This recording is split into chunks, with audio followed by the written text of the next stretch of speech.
저는 지난 주일에 오후에 우리 교회에서 사회 가시던 송재천 목사님 울산에서 위임 예배하는 현장 다녀왔습니다. 목사님 한 분, 장로님 5분 같이 다녀왔는데 성도들이 교회를 사랑하고 담임 목사님 자랑스러워하는 모습 보고 감사하고 왔습니다. 그날 위임 예배 순서 맡은 분들이 현 노회장, 전임 노회장 이렇게 중요한 분들이 오셨는데 노회장님이 울산 노회장님이 저한테 목사님 저도 포항 출신입니다. 그러니까 전임 노회장님 한 분이 저도 포항 출신입니다. 저도 포항입니다. 저는 영덕입니다. 이러시는 거예요. 거기 있는 분 중에 뭐 6명 중에 4분인가가 포항 지역 출신이십니다. 포항 교회의 영향이 참 크구나 생각했습니다. 그분들이 모두 포항 제일교회에 대한 기억은 또렷이 갖고 계셨습니다. 당시에는 지역의 웬만한 행사, 교회학교, 청년부, 남녀선교회 다 포항제일교회에서 혹은 포항제일교회 중심으로 했기 때문에 남의 교회같이 여기지지 않습니다. 내 교회 목사님 오신 것 같습니다 라고 말씀들 하세요.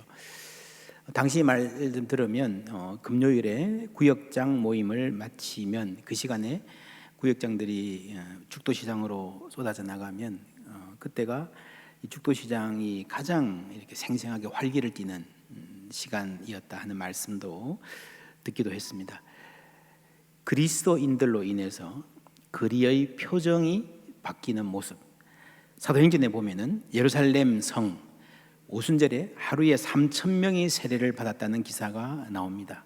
당시 장면을 상상해 보면 얼마나 장관이었을까 싶습니다. 최근에 여러분 화면으로 보셨지만 예루살렘이 그렇게 큰 성이 아니에요. 물이 풍부한 곳도 아닙니다. 지금처럼 어디나 수도를 틀면 물을 구할 수 있는 곳이 아닙니다.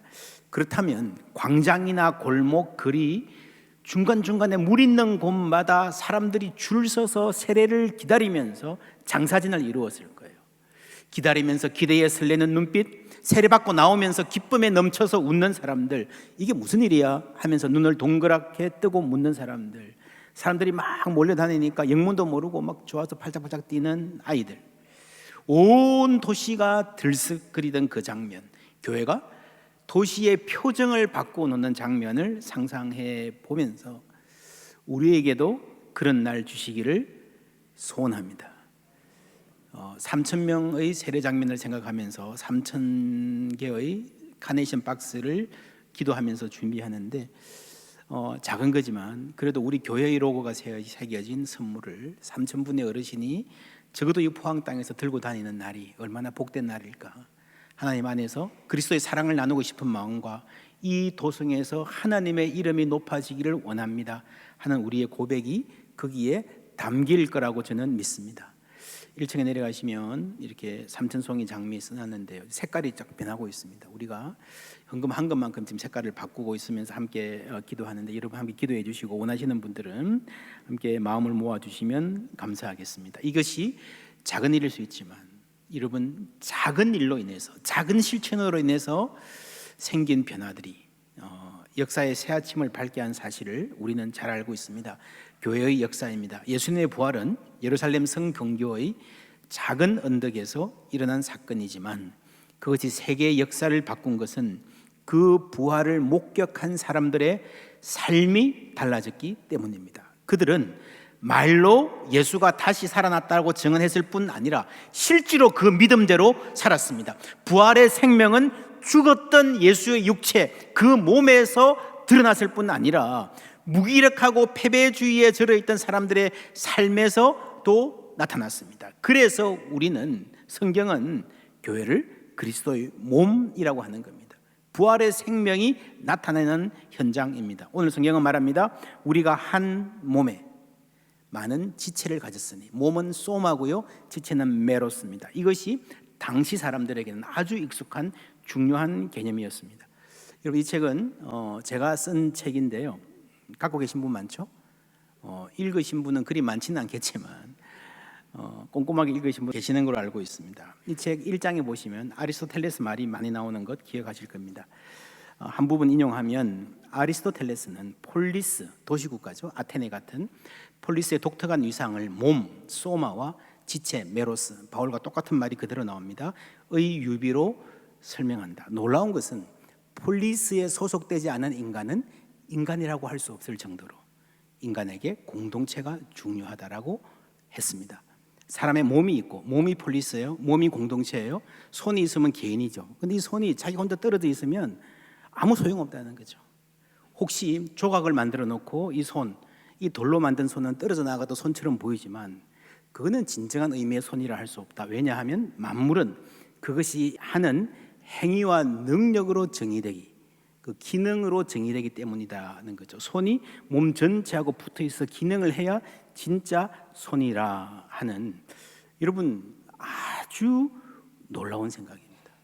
아리스토텔레스에게 그 공동체는 폴리스, 도시국가였습니다. 인간은 정치적인 동물이다 혹은 사회적 동물이다라고 번역하는데, 이 유명한 말의 원어는요, 조온 폴리티콘입니다. 인간은 폴리스적 동물이다라고 번역하는 게 좀 더 원의에 가까울 겁니다. 폴리스가 있어야 인간이 인간답게 살 수 있고, 함께 살아가는 삶이 중요하다, 함께 살아가는 공동체의 삶이 중요하다는 점에서 창세기 2장에 나오는 사람이 혼자 사는 것이 좋지 못하니라는 것과 같은 인간에 대한 이해입니다. 여러분, 1년 전부터 지금까지의 삶은요, 서구의 개인주의, 나 혼자 내 자유를 확보하고 잘 살면 그만이다 라고 생각하는 그런 서구의 개인주의가 큰 타격을 입고 결정적인 금이 간 해였습니다. 이제 우리는 다시 인간은 공동체로 살아야 한다는 고대의 지혜에 귀를 기울일 필요가 있습니다. 고대 그리스인들은 이상적인 도시국가 폴리스를 통해서 인간다운 삶을 추구했습니다. 그런데 그리스가 로마에 의해서 망했잖아요. 그래서 전통적인 폴리스의 삶과 문화가 많이 무너졌습니다. 그 자리에 로마 제국이 들어섰는데, 자, 이제는 함께 사는 인간다운 좋은 삶을, 이게 성경으로 말하면 샬롬인데요, 이 평화를 로마 제국이 가지고 왔느냐, 로마 제국이 그 좋은 삶을 보장해 줄 수 있느냐 하는 질문은 당시 사회에서 가장 중요한 질문, 누구도 피해 갈 수 없는 질문이었습니다. 로마서를 읽어보시면 로마서 12장에서 그리스도의 몸, 지체 이런 이야기가 나오다가 로마서 13장에 가면은 갑자기 정치적인 주제, 각 사람은 위에 있는 권세에 복종하라는 로마 제국과 관련된 이야기가 나오는데, 이게 왜 이렇게 생뚱맞게 툭 튀어나오느냐 하는 게 아니고요, 인간다운 삶을 위한 공동체와 이 정치라는 주제가 수면 아래서 계속 흐르고 있는 것으로 보아야 됩니다. 정리하면 좋은 삶은 함께 살아가는 삶을 통해서 가능한데, 그것을 정치와 좋은 국가 권력의 수립을 통해서 이루는 것이 아니라 다른 방법이 있다는 것이 바울의 메시지입니다. 세상의 소망은 어떤 정부를 구성하는가에 있는 것이 아니라 교회가 어떤 공동체로 살아가는가에 있다는 말입니다. 아리스토텔레스가 좋은 삶을 위해서 폴리스의 소망을 걸었다면 바울은 교회의 소망을 걸었습니다. 바울이 교회를, 신약 성경의 교회를 에클레시아라 그랬죠. 여러분, 에클레시아는요, 재밌게도 고대 폴리스를 이끄는 핵심 기관, 민회, 시민들의 공동체를 말하는 단어였습니다. 이 말을 가져와서 사람들이 폴리스를 통해서 진짜 꿈꾸던 그 사회를 우리는 사실은 교회를 통해서 이룰 수 있다 하는 말을 바울이 하는 겁니다. 여러분 기억하십니까? 세상의 정치도요, 민주주의가 좋은 제도지만 그 구성원 한 사람 한 사람이 분별력이 있어야 좋은 제도가 될 수 있다. 그렇지 않으면 정말 혼란에 빠질 수 있고, 어쩌면 독재보다 못한 민주주의도 있을 수 있다라고 말했습니다. 바울도 똑같이 분별력을 가진 에클레시아, 교회를 꿈꿉니다. 12장 1, 2절 2주 전에 들었던 말씀 요약하면, 그리스도인 한 사람 한 사람이 분별력을 가지고 서로 사랑하며 하나님 뜻에 맞게 살아가는 것이 거룩한 산제물, 진정한 예배가 되며 세상에 소망을 줄 것이다 라는 말입니다. 그리고 이어서 이 3절부터는 구체적으로 우리에게 어떤 삶, 어떤 분별력이 필요한가를 차근차근하게 설명하고 있습니다. 3절 함께 읽습니다. 내게 주신 은혜로 말미암아 너희 각 사람에게 말하노니 마땅히 생각할 그 이상의 생각을 품지 말고 오직 하나님께서 각 사람에게 나누어 주신 믿음의 분량대로 지혜롭게 생각하라. 아멘. 믿음의 분량, 메추론이라는 말인데 이게 분량이라기보다는 여기에 다양한 뜻이 있는데 메추론이라는 단어를 들으면 딱 먼저 떠오르는 연상은 이겁니다. 잣대, 기준, 무언가를 측량하는 기준, 자나 무슨 저울이나 그런 걸 메추론이라고 이야기합니다. 인간은 만물의 척도다. 프로타고라스, 세계 철학사 제1장에 나오는 말이죠. 인간은 만물의 척도다. 인간 중심으로 세계를 보는 주관주의의 대표, 소피스트로 알려진 프로타고라스. 이때 쓰인 말이 메추론입니다. 똑같은 말이죠. 바울의 말은 우리가 모든 것을 판단하는 그 기준이 믿음의 메추론, 믿음을 기준으로 판단한다는 말입니다. 다시 번역하면 오직 하나님께서 각 사람에게 나누어 주신 믿음의 뭐대로? 기준대로, 믿음이라는 기준대로 지혜롭게 생각하라는 권면입니다. 사람마다 다른 사람을 평가하는 잣대가 있습니다.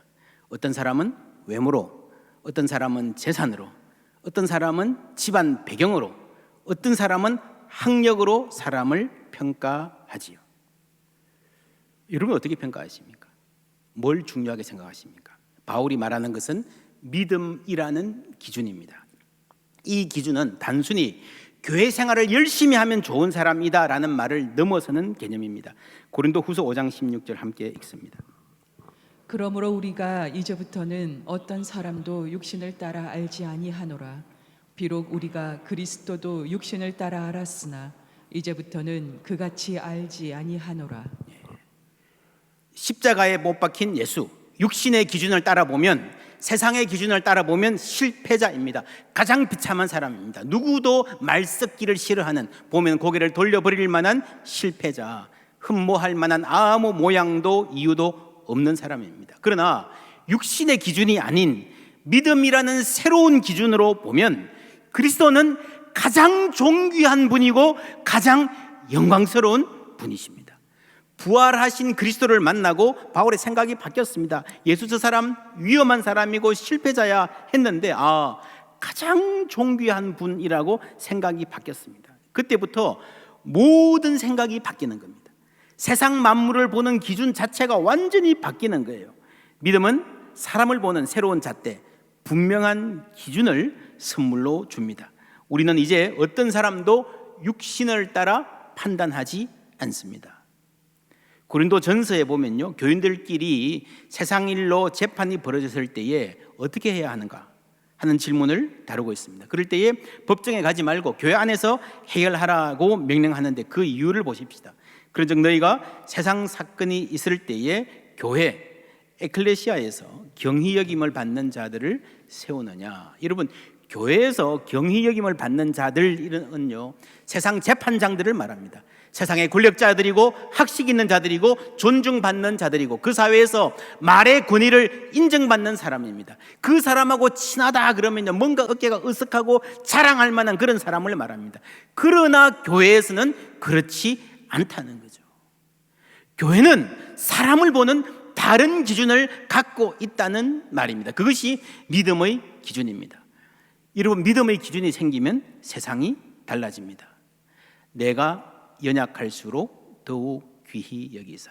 할렐루야. 하나님의 기준입니다. 세상에서는 약한 자를 무시하고 멸시하지만, 혹은 더 나쁜 것 무관심하지만, 하나님은 내가 연약할수록 더욱 귀히 여기사 높은 보좌 위에서 낮은 나를 봐주시는, 관심을 가져주시는, 돌보아주시는 하나님이신 줄 믿습니다. 그래서 우리는 실패의 자리에서 무관심의 그늘에서 더 진한 하나님의 사랑을 느낄 수 있는 것입니다. 3절을 원어로 보면 이런 부분이 있습니다. 건강한 자기이해, sober judgment about yourself, sound self-assessment라고 하기도 합니다. 건강한 자기평가, 자기 이해를 가져라. 여러분, 2절에서 하나님의 뜻을 분별하라고 했는데, 우리가 하나님의 뜻을 분별해야 될 영역이 많잖아요, 그죠? 굉장히 많습니다. 그 중에서 가장 첫 번째, 가장 중요한 것, 가장 먼저 해야 될 게 뭔가 하면요, 자기 이해입니다. 자기 이해. 로마서 6장 11절 함께 읽습니다. 이와 같이 너희도 너희 자신을 죄에 대하여는 죽은 자요 그리스도 예수 안에서 하나님께 대하여는 살아있는 자로 여길지어다. 아멘. 너희 자신을 여길지어다. 무슨 말입니까? 복음을 받아들인 사람은, 예수를 믿는 사람은 자신에 대한 이해가 바뀐다는 겁니다. 여러분, 복음은요, 지금 있는 그대로의 내가 예수 믿으면 죽어서 천국 가는 티켓을 딴다라는 것 이상의 훨씬 더 깊고 포괄적인 총체적인 변화입니다.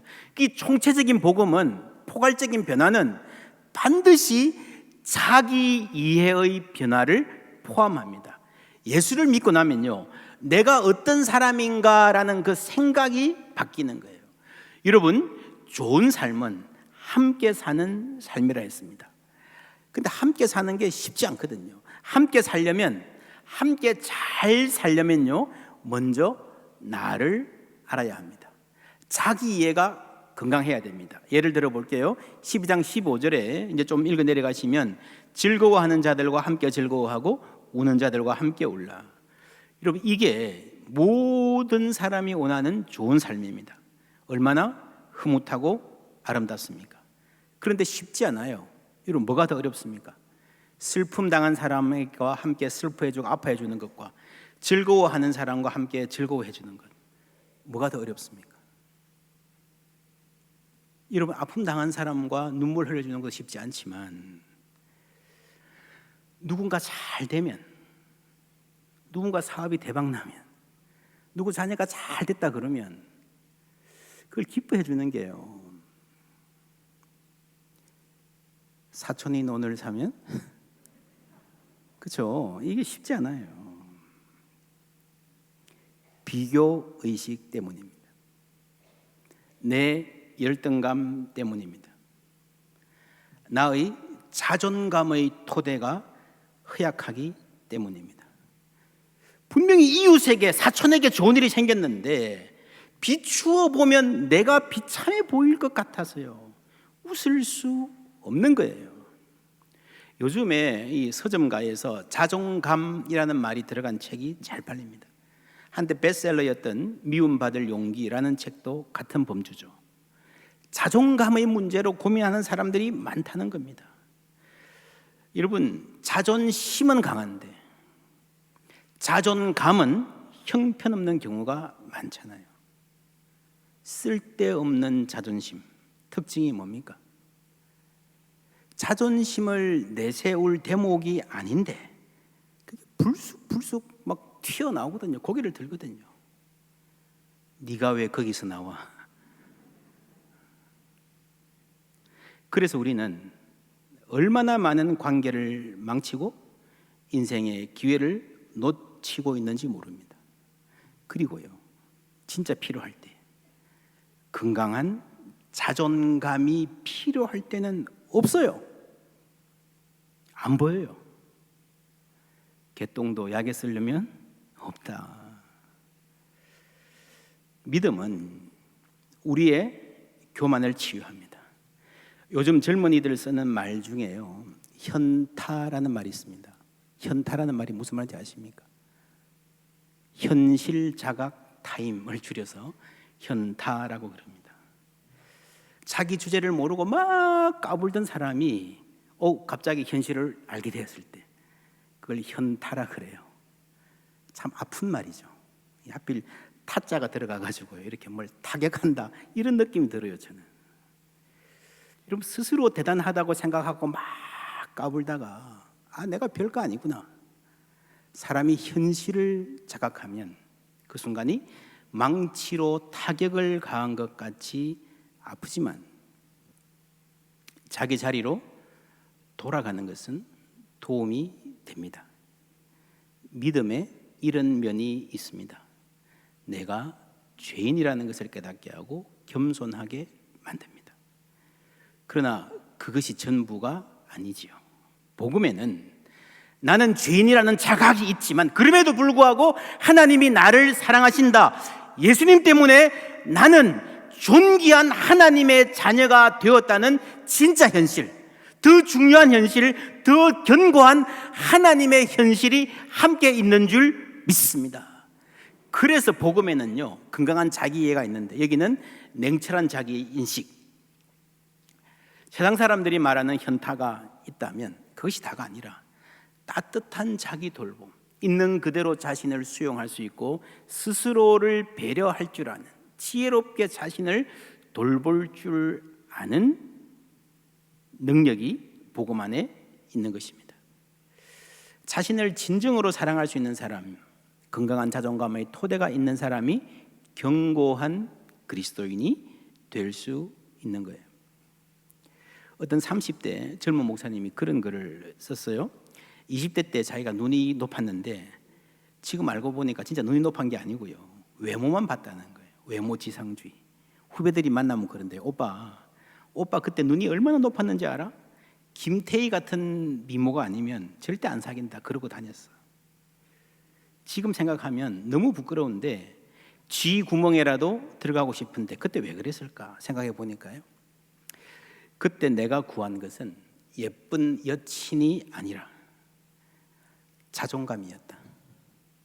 열등감이 심하니 멋진 여친과 함께 다니면 자존감이 팍팍 올라가겠지 생각했다는 거예요. 의외로 열등감을 연료로 열심히 사는 사람 많습니다. 열심히 사업하고 돈 벌어 성공해야지, 공부해도요 정말 열심히 해서 좋은 학교 학위 따야지, 그 동기가 열등감인 경우가 의외로 많습니다. 여러분, 그래서 성공하면, 그래서 예쁜 부인, 멋진 신랑 만나서 결혼하면 자존감이 생길까요? 그 열등감이 치유될까요? 그렇지 않습니다. 오히려 더 심해지는 경우가 많습니다. 여러분, 자존감이 약하면 연애를 잘 못해요. 왜냐하면 나는 사랑받지 못할 사람인데 사랑한다 그러거든요. 안 믿어져요. 언제 떠날지 모른다, 불안하고 집착하는 거예요. 결혼하고 나도요, 사랑한다 그래도요, 나 같은 것을 왜 사랑해? 의심하는 거죠. 그 의심이 심해지면 의처증도 되고 의부증도 되고 그런 겁니다. 그 정도는 아니어도 여러분, 자존감이 낮은 사람은 부부 생활에 갈등이 많습니다. 다른 사람들에게는 다 잘 나이스하게 대하면서 유독 배우자만 깎아내리는 사람들 있잖아요. 당신이 뭘 한다고 그래? 혹은 막 뒤에서 피식거리고요. 여러분, 배우자로부터 무시당하는 것은 훨씬 더 깊은 상처가 됩니다. 부부는 한 몸이라 그러잖아요. 공동 운명체라는 말입니다. 네가 불행한데 나 혼자 밝고 행복해지는 방법이 없다는 말이에요. 여러분, 내 배우자가 무시당하고 낮은 자존감으로 우울하고 어두운데 나 혼자 행복해질 수가 없습니다. 행복해지고 싶으십니까? 그러면 배우자의 자존감을 높여주세요. 세워주시고 칭찬해 주십시오.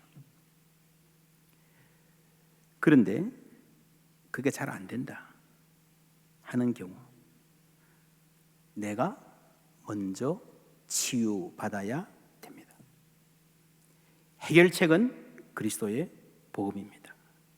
알면서도 못하는 것은요, 내가 스스로 자존감이 없어서 그렇거든요.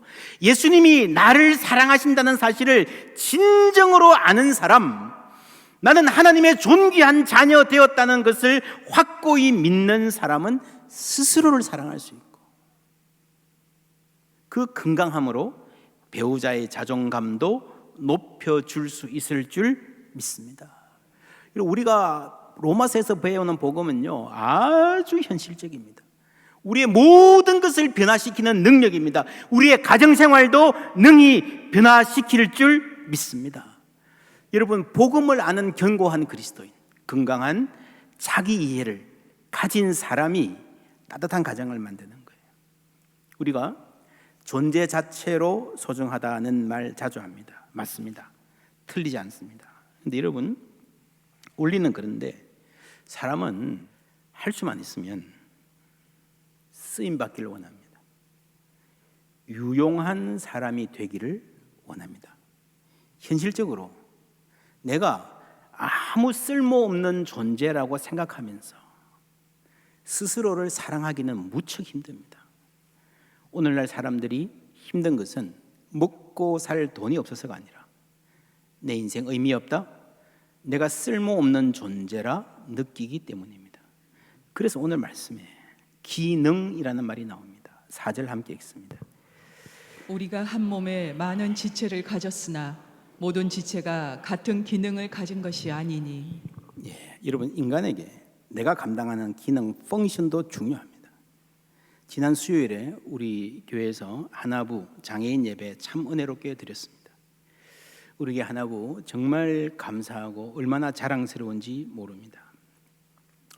예배 중에 우리 장애인 성도들, 청년들 생활 모습 보셨는데요. 직업훈련장에 가서 숙식하면서 얼마나 열심히 배우고 얼마나 열심히 일하는지 몰라요. 그리고 그 친구들이 취직하기를, 나 직장인 되고 싶어요, 나는 바리스타 되고 싶어요, 나는 음악 하고 싶어요. 여러분, 어디엔가 필요한 존재가 되고 싶은 마음이 있다는 거예요. 누구에게나, 모든 사람에게. 저는 미국에서 목회할 때에 시카고 미랄 장애인 선교회 이사와 이사장으로 섬기면서 장애인 사역을 조금 경험한 적이 있습니다. 제가 교역자로서 처음 사역한 곳이 서울 신성북교회, 그때 중등부 전도사였는데요. 한 해 추수감사 주일에 중등부 학생들, 교사들 다 데리고 남양주에 있는 작은 자의 집이라는 장애인 복지시설에 간 적이 있습니다. 아침 일찍 일어나서 모여가지고 시내버스, 시외버스 갈아타고요. 스님들이 이렇게 막 밤새워가며 음식들을 만들어가지고 막 바리바리 싸서 갔습니다. 가서 주일 예배 함께 드리고 같이 밥 잘 먹고요. 이불들 다 꺼내가지고 이불 빨래, 신발 다 가져오라 그래서 신발 세탁 중학생들이 해주고 함께 놀아주고 그랬습니다. 참 복된 날이었습니다. 그날 오전에 예배를 드리는데, 이제 함께 드리는 거죠, 주일 예배를. 그 설립자인 고 황화자 전도사님, 우리 교단 여전도의 사역에 참 큰 어른이신데, 그분이 우렁찬 목소리로 그런 말씀하시던 걸 아직도 잊을 수 없습니다. 장애인 그러면 무능한 사람, 뭘 할 줄 모르는 사람이라고 여러분 생각하지요? 그래서 이런 시설은 무능한 사람들이 모여서 불쌍하게 사는 곳이라고 생각하지요? 그렇지 않습니다. 우리는 서로를 differently abled persons, 다른 능력을 가진 사람들이라고 생각합니다. 능력이 없는 사람이 아니고 서로 가진 능력이 다를 뿐이라는 거예요. 걷지는 못하지만 그 손으로 요리를 맛있게 잘하는 사람이 있고, 눈은 보지 못하지만 노래 잘하고 악기 잘 다루는 사람들이 있죠. 다 능력이 다를 뿐입니다. 우리는 무능한 사람들이 모여 사는 불쌍한 곳이 아니라 능력이 다른 사람들끼리 서로 돕고 사는 행복한 공동체입니다. 여러분, 너무 멋진 말 아닙니까? differently abled person. 이 말은요, 주로 장애인을 뜻하는 말로 쓰이지만 사실은 우리 모두가 다른 능력을 가진 사람들이잖아요. 모든 걸 다 잘하는 사람은 없잖아요. 아무것도 할 수 없는 사람은 없잖아요. 오늘 말씀에 교회를 이루는 다른 기능, 한 몸을 이루는 각기 다른 기능을 말합니다. 어떤 사람은 예언의 은사가 있어요. 하나님의 뜻을 전하는 설교의 은사를 말합니다. 어떤 사람은 위로하는 은사, 어떤 사람은 행정의 은사, 어떤 사람은 섬기고 나누어 주는, 불쌍히 여겨서 도와주는 은사가 있다는 겁니다. 여러분, 우리 모두가 다 differently abled persons, 다른 능력을 가진 사람들입니다. 여러분, 이 땅에 사는 모든 사람을 두 가지로, 장애인, 비장애인으로 구분하는 것은요, 흑백의 사고예요. 사람들을 둘로 나누는 거예요.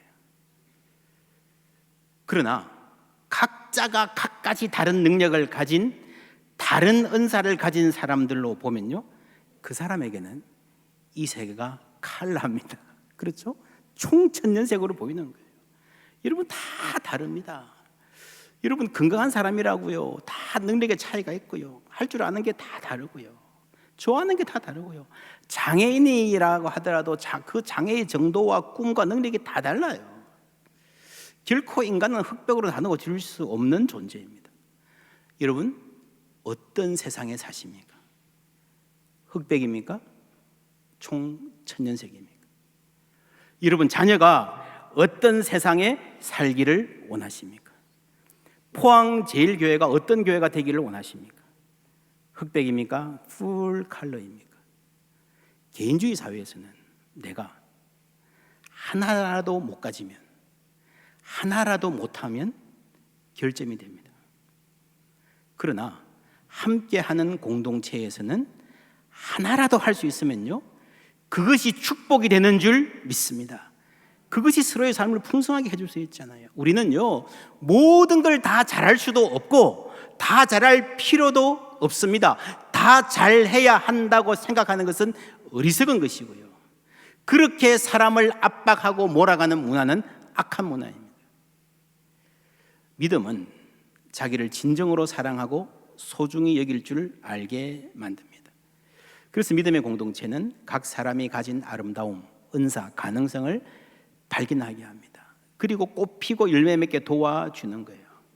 우리 모두가 다 다른데 그 다름이 서로에게 축복이 되는 공동체가 은혜의 공동체입니다. 오늘 울림과 어울림 새가족반 온라인 또 부분적으로 오프라인으로 개강합니다. 교회가 무엇인가 하는 것을 배우기 시작했어요. 내가 나의 은사로 어떻게 이 공동체를 섬길 수 있는가 안내 받으실 것입니다. 여러분, 기대를 갖고 참여해 주십시오. 건강한 교회는 각자 자신의 은사를 발견하게 하고 그 은사로 서로를 섬기게 하고, 그러면서 그 과정에서 섬겨가면서 건강한 자기 이해, 겸손하면서도 당당한 견고한 그리스도인을 만들어 가는 거예요. 8절 마지막 함께 읽습니다. 긍휼을 베푸는 자는 즐거움으로 할 것이니라. 오늘 많은 권면을 각자에게 하는데 마지막은 이겁니다. 즐거움으로 할지니라. 모두에게 필요한 태도입니다. 무슨 은사든지, 여러분 무슨 봉사든지 즐거움으로 하시기를 주님의 이름으로 축원합니다. 여러분, 인생이 의미 없어 보이고 재미없는 거는요, 인생이 권태로운 거는요, 우리가 흑백의 세상에 살아서 그렇습니다. 아니요, 하나님 우리가 총천년색 세상을 주셨는데 우리가 흑백으로 세상을 보아서 그렇습니다. 우리가 나의 나됨을 감사하고 이웃의 다름을 즐거워하고 기뻐할 수 있다면 서로의 다름이 축복이 되고 다양성이 존중을 받는 풀 컬러 총천년색의 아름다운 세상을 살아갈 수 있을 줄 믿습니다. 믿음이란 기준이 생기면요, 세상이 바뀝니다. 첫째로 내가 세상을 보는 눈이 바뀝니다. 그래서 그 세상을 살아가게 될 때에 우리가 살아가는 모습을 보고 다른 사람도 조금씩 눈이 띄어지는 것, 그것이 교회가 세상에 빛이 되는 방식인 거예요.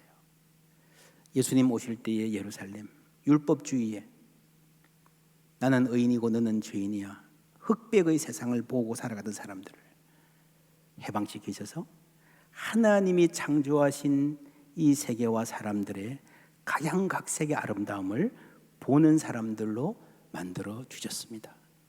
그리고 그 아름다움을 아는 사람들이 오늘까지 복음을 전하고 이 세계를 변화시켜 왔습니다. 동일한 은혜, 동일한 부흥 이 땅에 우리를 통해서 허락하시기를 간절히 소원합니다.